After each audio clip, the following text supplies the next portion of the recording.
During filming for the Woodwose Walking with the Wildman 2, many scenes unfortunately hit the cutting room floor, and these scenes were deleted for many different reasons.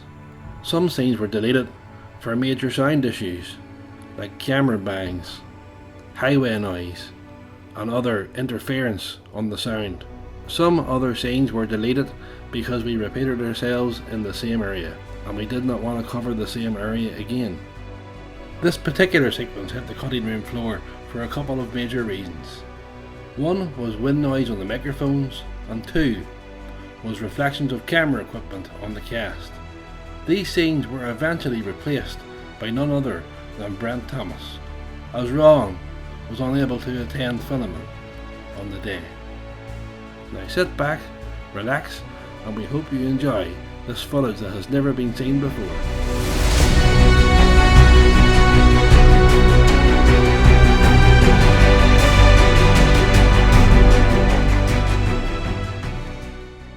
Okay guys, we've had an amazing journey.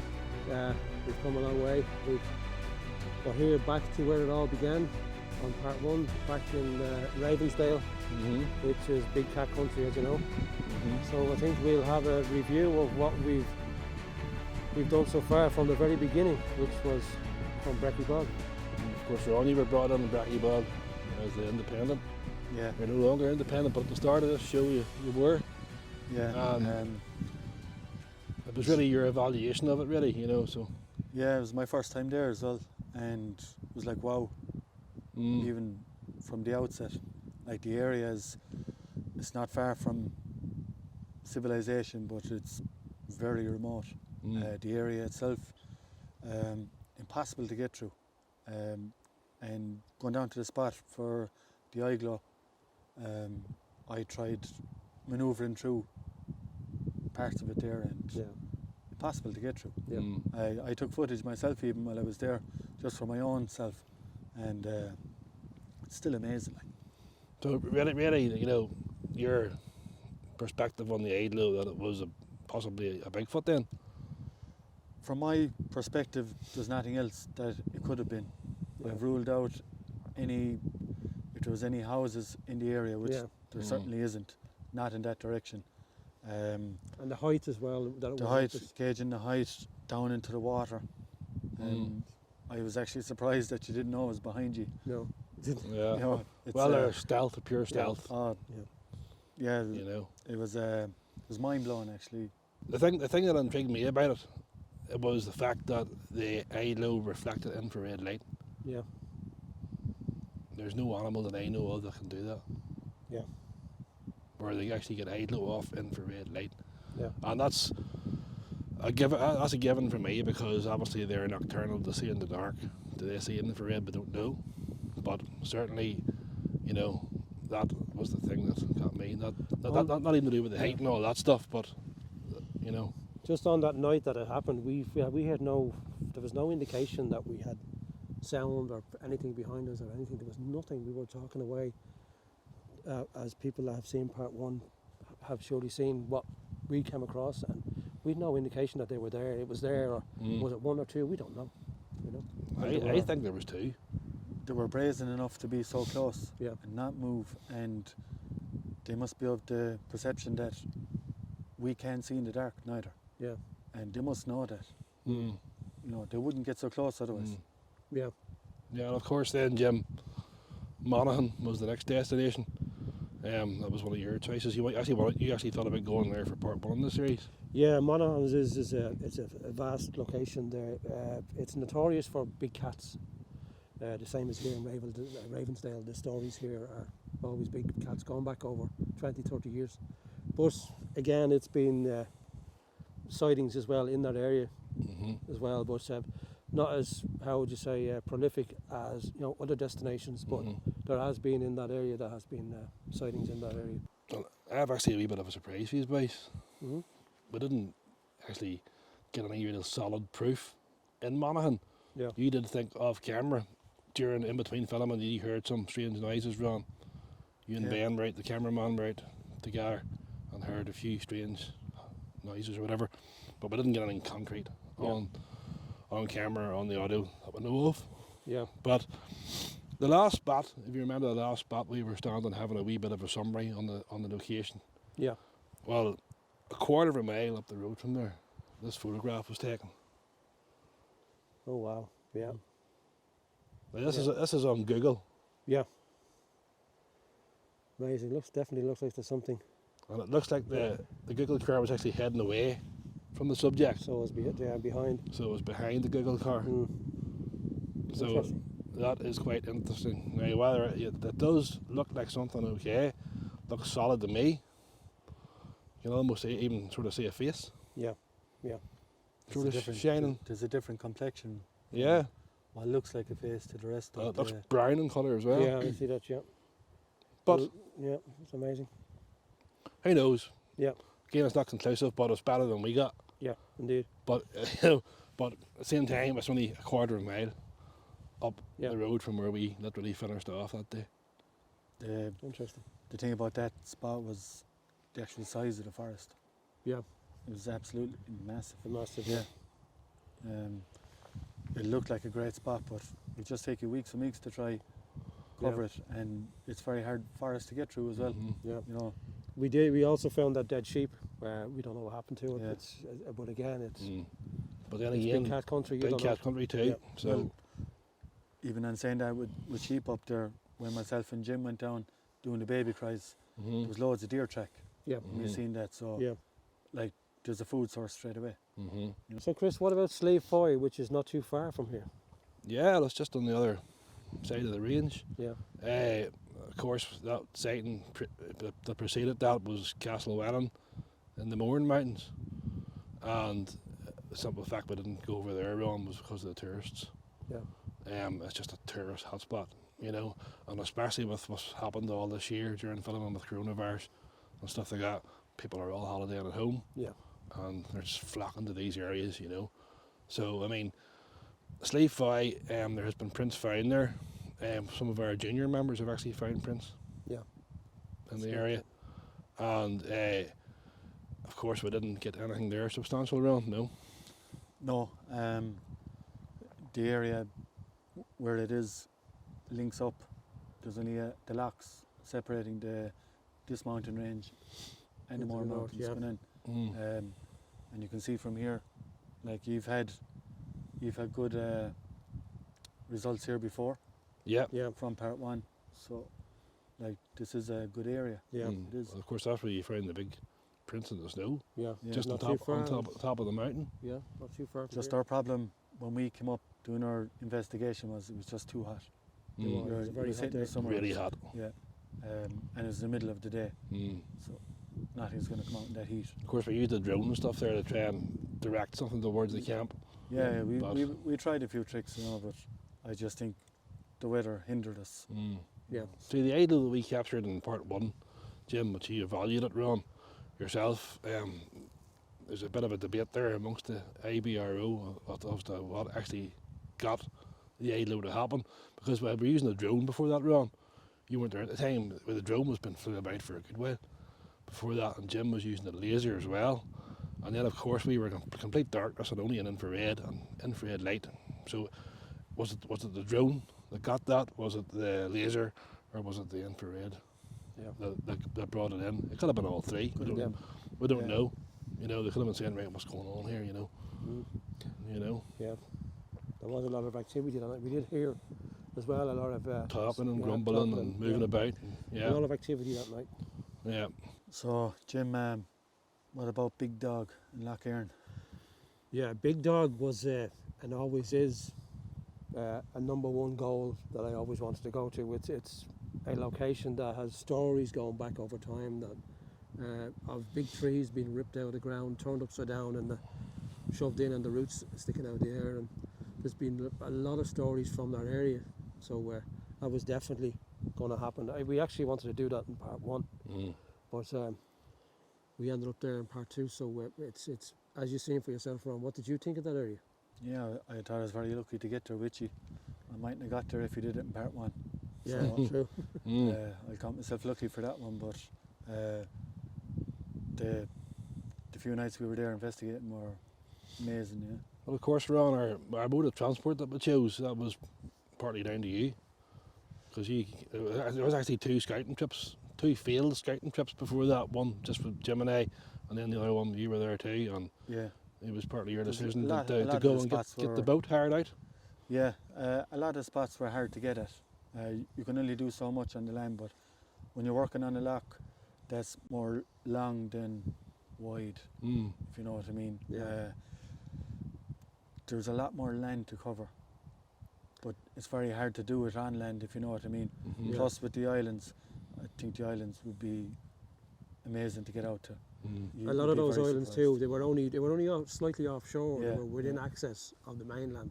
Well, 100 yards or so, maybe 200 yards, but it's quite shallow there in spots. And, Yeah, you know, like when I went up for the second scouting mission, the tree bends that we came across, like that tells me 100% that they're pointing towards the water. yeah, Mm. There was one big one and two smaller ones. They were pointing towards the water because that area was going down into a peninsula. yeah, Mhm. That's 100% for me anyway. And then of course, Jim, what was captured on the first night investigation Yeah. in the area that was was outstanding. nerve-wracking to put it mildly, I'd say. But yeah, that was amazing. One was only in the first 9 minutes. Mm-hmm. We were there. We got action straight away. Mm-hmm. So it On was the first night. amazing. But, yeah, I've as I say, we're looking forward to revisiting that area. I think it's going to be definitely another. Mm. Going back is going to be. Well, I was going to actually suggest to you guys that I know we did go back there the next day after that, but lined up the area and stuff in daylight. But the thing we'd have to do there is the same as what Ron done in Bracky Bog for what happened at the end of part 1 of the series. We're going to have to go back there at night Yeah. to see if it's still there, to see if there's any lights in the area that would cause that. Yeah. Maybe get the drone and do the same thing again, basically, to see if Oh, any, a full investigation has to be done on that. You know, it's. yeah. I think it's. We have to do it. Mm. So that's in your plans then, Yeah, Jim? that's that definitely we want to do that. Yeah, that's in the plan. It's in the planning stages. Mm. So, Ron, what would you say is your highlight of the whole of this documentary? Well, we came up short, I feel, in Monaghan Yeah, and up in Carlingford Loch. Like you have good days and bad days. I think they were kind of lessons learnt once you're dealing with the weather, etc. My first outing with you was at Bracky Bog. That day, when I did my evaluation, that was proof for me. yeah, That was 100%, and that kind of sucked me in. Now, the experiences we had in Loch Erin were amazing, like a bit nerve-wracking, yeah. Mm-hmm. but equally, I think it just capped off the year for me Yeah. so far. Anyway, We had a lot of activity on the parabolic mic as well, Chris, Mhm. and your thermal imaging as well was it was a great tool to have as well Mm-hmm. for scanning the islands and stuff like that. But Mm-hmm. overall, it was an amazing journey. That particular 3 and 4 day trip we had there was outstanding, Mm-hmm. and the results are there to be seen. I'll have to say, you know, if you'd asked me the same question, that Loch Erin was definitely the spot to be. And even though that needs evaluation, I would just said, the chances of lights moving about in the forest by themselves Yeah, is very slim, because they've actually moved about, they ducked in behind trees yeah, and different things like that. So I mean, my heart's pretty much set on it already, but of course we still have to go and do that. yeah, But I mean, even Loch Erin, when we were cruising about between locations on the boat, you actually thought you maybe seen something, like I mentioned earlier, yeah. on an that's island. correct, yeah. I thought I'd seen something on one of the islands as well. Don't think you maybe had anything wrong, but you know, there's definitely them islands need checked as well. We couldn't do it with the weather. Couldn't do it. Yeah, The unfortunately, weather was atrocious, you know. we had and two. time, Yeah. also. Like you'd have to invest a lot of time Mm-hmm. up there. You know, the place is massive. And Like of course, Big Dog Forest, we didn't touch Big Dog Forest No, on the west side of the Yeah. loch. Like we just hit a couple of islands there, yeah, but we were on the east side, Mm. or northeast more so, yeah, and that's where we got all the action.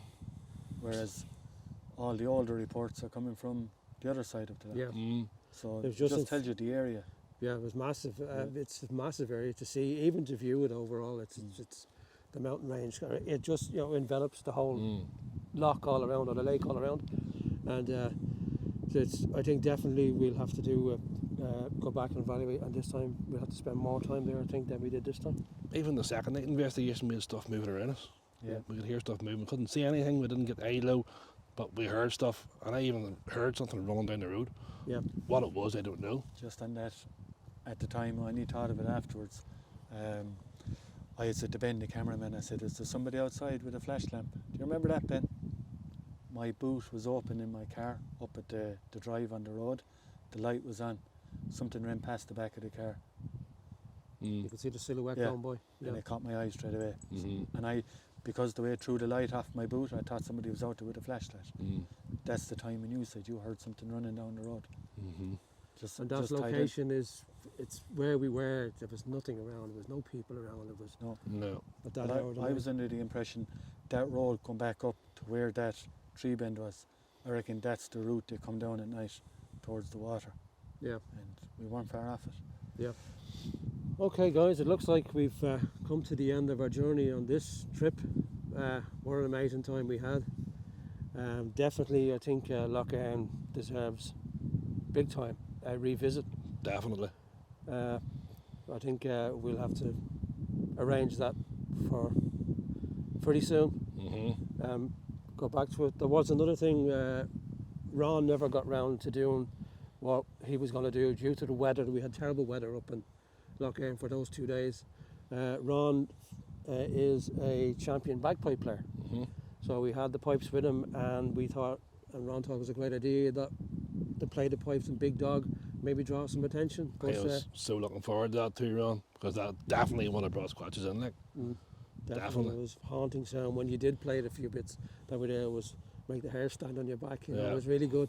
But Ron has agreed to play us out Happy days. for the end of this one. So, Ron, will you take it away?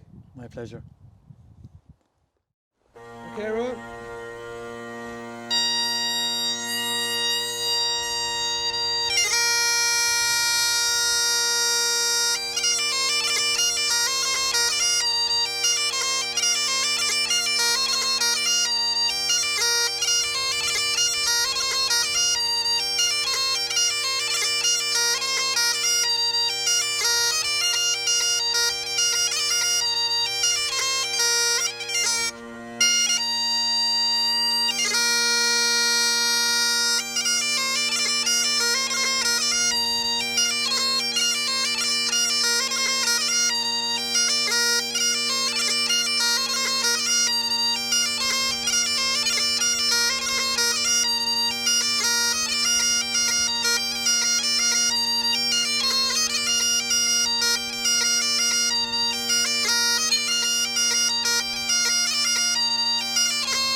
I can envision that starting off, say about 25 seconds of it there, and then going to the, where you're on the island and camera spinning around and sound fantastic.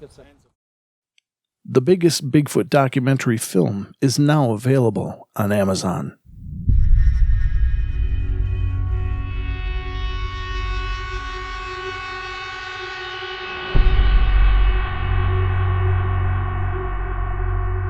The Grogak. The Gray Man. The Woodwose.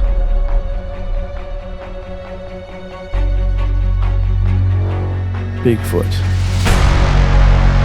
This is our continued hunt to walk with the Wildman.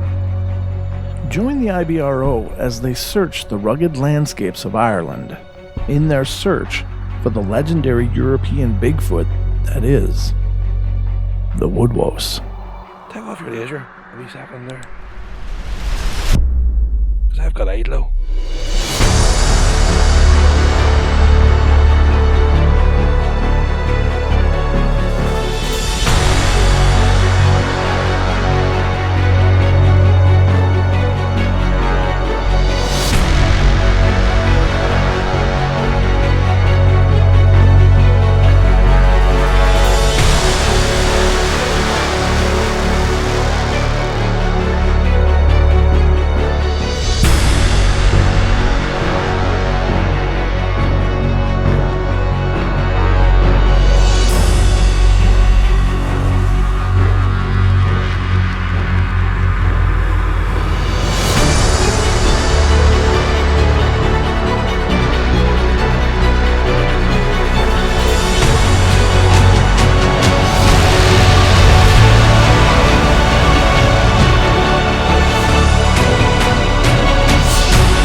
Available now on Amazon Prime.